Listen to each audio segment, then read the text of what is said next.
So in tonight's video, we're going to be previewing Friday's game between the Chargers and the Chiefs.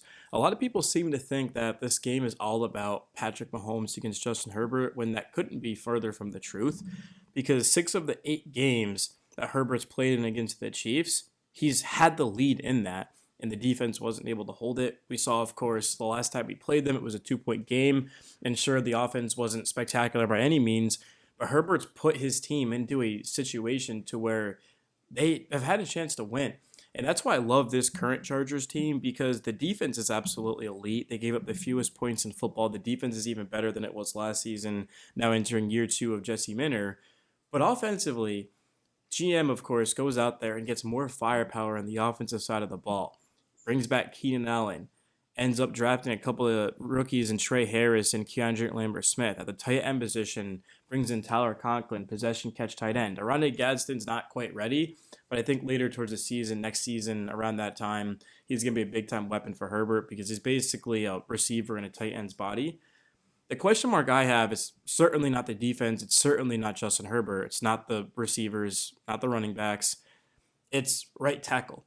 It's literally right tackle, because Chris Jones is going to line up on the outside. Usually he's inside, but he's going to line up Herbert, because if he can't, the Chargers have literally 0% of a chance to win this football game.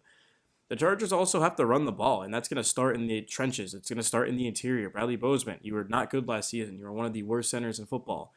And then Zion Johnson, you were also one of the top 8 worst guards in football. And both these guys are back. I have no clue why that is. I mean, Harbaugh maybe knows something I don't, but these guys are back. Now you lose Rashawn Slater, who was one of the best, when healthy, I think Slater is the best left tackle in football, but he's out, so now Pipkins is in right, and then Joe Alt's overplaying left. There's no depth on the line, so I have serious concerns about the O-line. I don't mean to make this a negative video. I still think the Chargers are winning the division. I still think they're winning this game, but this is a big test, because if they don't win this game and the O-line doesn't look great, I mean, what are we really supposed to think? Because it's only going to get more difficult. The Chiefs have one of the best defenses, of course. Not the best defense, but one of the best. Basically, every starter is back. Christian Fulton is now starting on the outside for them. I believe they lost Justin Reed. But outside of that, yeah, it's the same defense. So it's just a big-time test for this Chargers offense. Can it push the ball down the field? The Chiefs have never lost an international game. The Chargers are 1-2. I don't think that necessarily matters. I mean, the Chiefs could be 0-3 in international games and people would still be picking them. So let's continue to just talk a little bit more about the Chiefs, because we always talk about the Chargers. We know the Chargers. It's our team. But what about the Chiefs? Because I haven't really followed them this summer. For one, I can't stand them. But for two, it's like, why would I? I cover the Chargers. So I have some notes about the Chiefs, and we're going to go through them. Actually, before I do that, though, I want to talk about Najee Harris. So it's looking like he is going to play Friday. His eye injury actually didn't affect his vision. It was more of a superficial type of injury, which is big news, because now you've got Amari Hampton and you've got Najee Harris out of the backfield. That's the most physical 1-2 punch in all of the NFL. I'm super excited about that. But in terms of the Chiefs, their offensive line is just as much of a question mark as the Chargers, because they lost Joe Thuney to the Bears. So now Kingsley Suamataia, a second-round pick in 2024, is moving into the starting left guard role. Creed Humphrey's back, Trey Smith is back, Jawan Taylor's back, which I don't know if that's a good thing. Like, Jawan Taylor is not that special. It seems like he's just committing a false start like so much. I don't know if he was the most penalized tackle last season, but I think the year before that he definitely was. So that's an issue.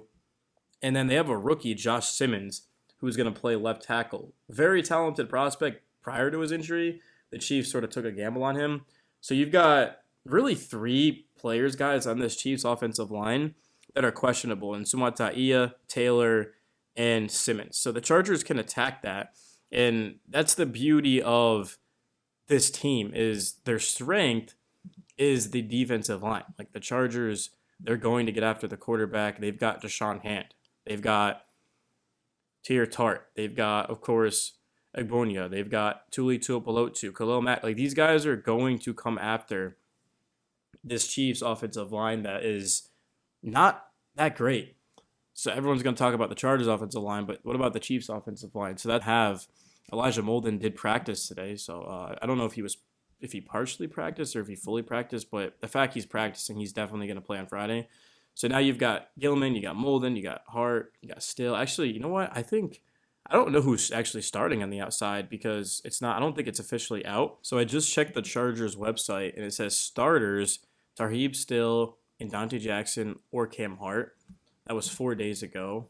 And if we go to the Chargers website, Tarheeb Still, Dante Jackson. Okay, so it's looking like it's Dante Jackson.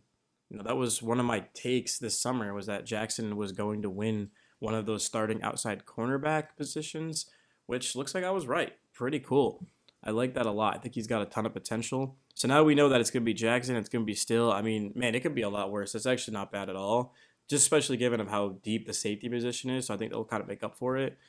Yeah, edge rushing, of course, is going to be perfectly fine. Denzel Pyramid is going to hold down that starting outside linebacker spot, and then of course they've also got linebacker three, and then you got Diane Henley. I don't know why I'm struggling to talk so much. As long as the secondary can hold its own, I've got full faith in the front, and then at the linebacker you got Diane Henley is one of the best players in football. Denzel Perryman's going to hold the other outside spot down, of course.